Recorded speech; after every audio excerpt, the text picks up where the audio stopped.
was done also last night.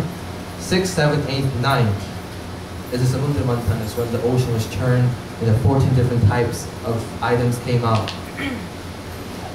The 11th till the 23rd is the Bali, Nada Bali, and the Vaman Katha again. And the 21st Katha is the Matsya Katha. And with that we go into the 9th canto.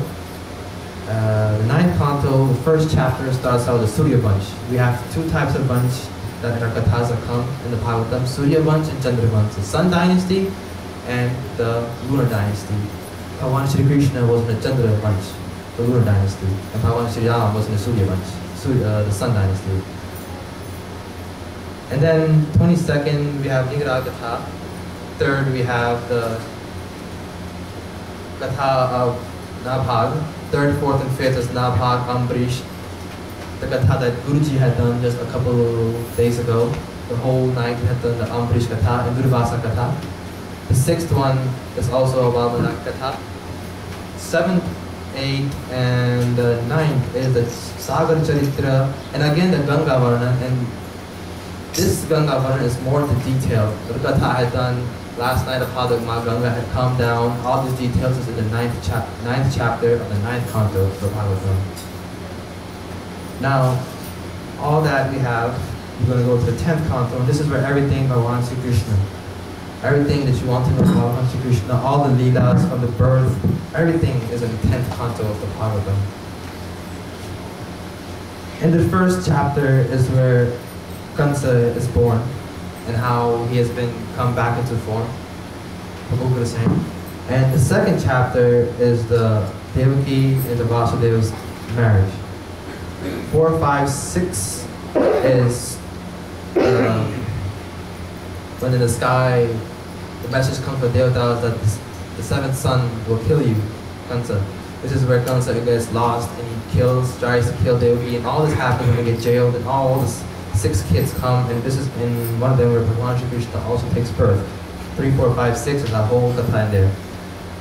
Now, actually 3, 4, 5, 6 all the way down into the 48th chapter is only Krishna Lila. All Krishna Lila from his childhood, everything. Now, the 49th chapter is when Bhagavan Shri Krishna gets a little older, more mature, and there's another Lila he does there. The 50th chapter is where he kills the Jarasandha. 51 is where he does the Hunskun Stuti for Bhagavan Shri Krishna. Now, in the 52nd is where Bhagavan Shri Krishna makes a Dwarika. Also has a Balaram Vivaha, where Bhagavan Shri Balaram gets married. And it has the Rukmini Sandesh, where Rukmini Ma writes a letter to Bhagavan Shri Krishna, prays to him, that be my husband, that you are the one for me. That is where Ma Rukmini in the 52nd chapter of the 10th canto. Now, that's also the 54th chapter also. And 53rd, 54th is where Rukmini gets married to Bhagavan Shri Krishna. 56th is when Sri Krishna goes for the gem, where he gets falsely accused that he has stolen his gem. And this is where he defeats and gets the gem, gives it back to the king, regains his name again, and he marries Satyavati. Now, also in the 57, 58, we have the Galandi Vivaha, Bhagavan Shri Krishna marries the Galandi. 59, we have the Brahmasura and the Indra, where Bhagavan Shri Indra showers everything down to the whole earth. And in the 72nd chapter is where the Rajasriya Yagya, where Yudhishthira has doing the Yagya to gain control of the entire Bharat. And this is where they worship, this is where they were confused on who to worship. And this is where Yudhishthira said that we worship Bhagavan Shri Krishna. They put him in the asana and they bathe him and everything there. That 72nd and 73rd chapter is all that. The 74th chapter is the Shishupal. Shishupal in Kansa was none other than Jay and Vijay when they got cursed. That was one of the forms they were supposed to come in. And the 75th chapter is where the Rajasriya Yagya ends. Now, the 88th, the 87th is the Sudama Bhakyan, is the Katha of Sudamaji. And the 82nd, 83rd, 84th is the Kamdhenu, and all those kathas for that. 87th chapter is the Veda Stuti, where the Stuti of the Vedas has been read in the Bhagavatam. The 88th chapter is the Vaishnavas and the Shiva Yudh, where the people who worship Vishnu only and the Shiva, and people who worship the Shiva only, they had a big clash. That's in the 88th and the 89th chapter. And the 90th chapter, last one, is one of Krishna Leela. The rest in the 11th canto, we're not going to go in too deep, we're just going to get the most important ones in there. The first chapter, it describes the Yadukul. And the second chapter is the Vasudeva and the Narad Samvad. Second, third, fourth, and fifth chapter is Narad and Vasudeva Samvad, where they have their conversation. Sixth and seventh is the Krishna and Uddhav. 8, 9, and 10 is the Adbhut Guru Varnan. This is where the Guru Varnan, Guru Stotram, this is where the Bhagavan Shri Krishna does the Guru Varnan.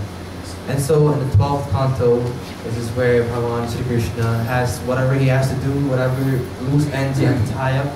This is where he ties up, and from there he reaches the earth. Ek baar wo se Baki Bihari Lal ki jai. Now, I was also asked to talk about my experience here. I would like, first of all, to thank Pony Purushottam Ji, Pony Anil, and all of the members here for allowing me to come and sit in this seat and to be able to gain the opportunity and to gain the title to be able to sit on a Vyas now and to be able to preach the Bhagavatam. Also, every time I come here, I enjoy myself very much. The members here, and because of my brothers and sisters I have here, I have a lot of them. And my most favorite one is sitting here, my brothers, over there in the corner of Tabla. And Pandit Purushottam Ji is he never has his door closed. Every time I come, he has his doors open, always calling me over. And Auntie Sita, Auntie Kamala, everybody. And Uncle Kamal also. He is like, Pandit Purushottam and Uncle Kamal is like another father of mine. They have my respect of that much.